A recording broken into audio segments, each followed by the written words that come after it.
L'essentiel de l'actualité à toutes et à tous, bonsoir et bienvenue. C'est un rendez-vous important pour l'avenir des partenariats économiques entre l'Inde et la Guinée. Le ministre des Affaires étrangères a reçu une délégation de chefs d'entreprise indiens. Rencontre pour dynamiser la relation de coopération entre Conakry et New Delhi. Makemedunzo. La Guinée franchit une nouvelle étape dans sa coopération économique internationale. Ce matin, des hommes d'affaires indiens ont été reçus par le ministre des Affaires étrangères. Il s'agit d'une mission conduite par la Confédération des industries indiennes en collaboration avec les autorités diplomatiques des deux pays. Cette visite s'inscrit dans une dynamique de promotion des investissements et de partenariats stratégiques. Pour venir explorer les pistes de collaboration et de partenariat en Guinée, c'est une délégation de la Confédération indienne d'industrie qui est là et qui regroupe plusieurs secteurs. On a l'infrastructure, on a le commerce, on a la santé, l'industrie pharmaceutique, on a également le paiement digital. Et nous sommes là pour mettre notre expertise à la disposition de la Guinée pour pouvoir vraiment investir dans ces pays et pour participer au développement du pays. Au cours de l'entretien, la délégation indienne a présenté au chef de la diplomatie guinéenne le niveau d'avancement de son pays dans la dématérialisation des transactions financières. Selon ses membres, 600 millions d'Indiens utilisent aujourd'hui les transferts d'argent électroniques. Elle a également mis en avant les potentialités de coopération dans plusieurs secteurs clés, notamment les mines et la santé. Des secteurs qui s'inscrivent d'ailleurs dans le programme Simandou 2040.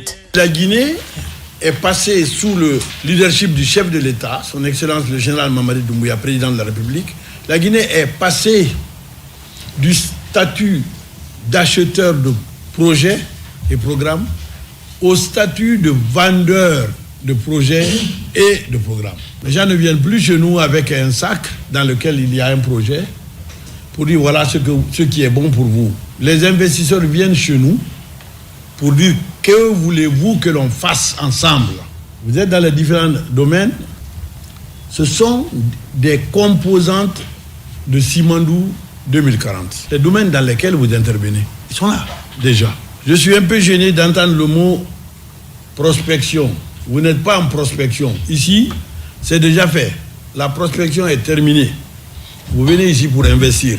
Donc, il n'y a pas, monsieur l'ambassadeur, et ça c'est votre rôle, il faut immédiatement que vous commenciez à travailler avec la Guinée, à investir. L'objectif visé est d'explorer les opportunités d'investissement et de renforcer les échanges commerciaux entre les deux pays. Un signal fort de la volonté des deux pays de bâtir une coopération durable fondée sur des intérêts mutuels et un développement partagé. Vers les législatives et communales, sur 150 dossiers reçus, 109 sont validés. Pour le moment, 442 candidats sont retenus pour les élections du 31 mai prochain. Ces chiffres sont rendus publics par la directrice générale des élections au cours d'un point de presse à Conakry. Selon la première responsable, ces candidatures sont conformes à la législation électorale. Amadou Touré, Abdelrazak Souma. À l'entame de cette rencontre avec la presse nationale et internationale, la directrice générale des élections a donné des informations générales sur l'ensemble du processus et celles relatives au report de la date du scrutin du 24 mai au 31 mai 2026. L'organisation des élections législatives et communales était prévue initialement le 24 mai, dimanche 24 mai.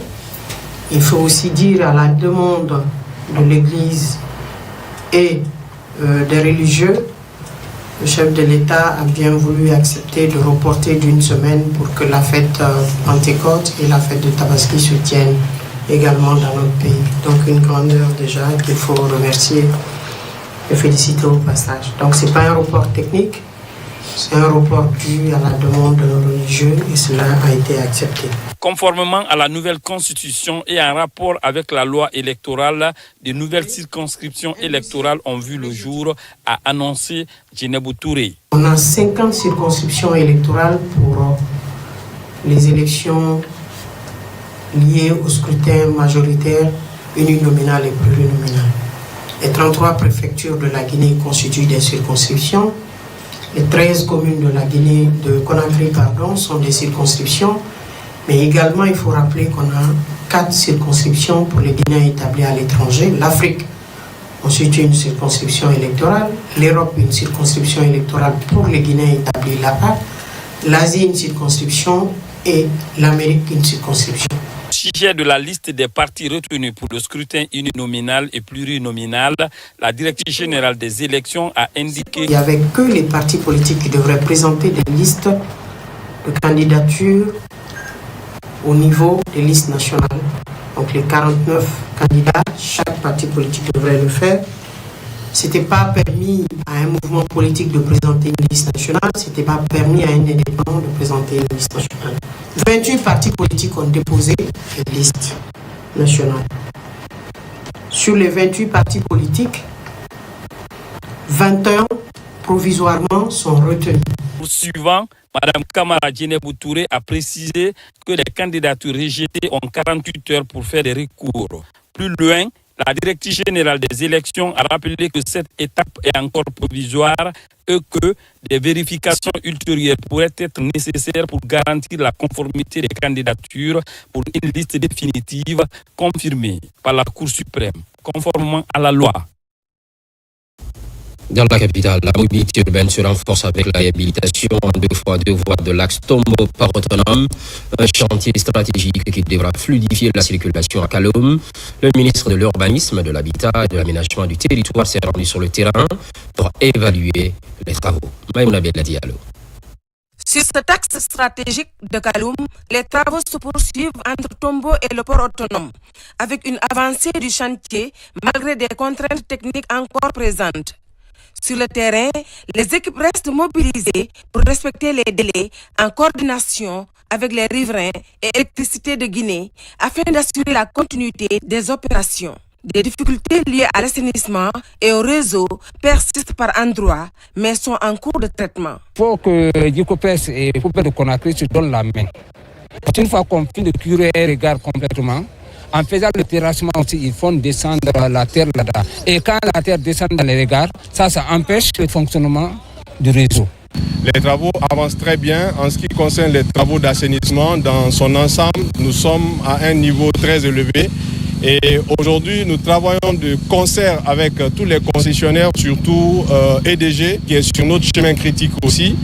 Mais nous avons pris toutes les dispositions ensemble pour pouvoir pallier à ces problèmes. Dans ce contexte, les équipes restent mobilisées afin d'accélérer le rythme d'exécution des travaux. Nous sommes en train de mettre la pression sur l'entreprise pour que, avant les grandes pluies, que la chaussée puisse être libérée. Et avec l'engagement de M. le ministre, je pense que nous réussirons vraiment à le faire. L'objectif demeure inchangé.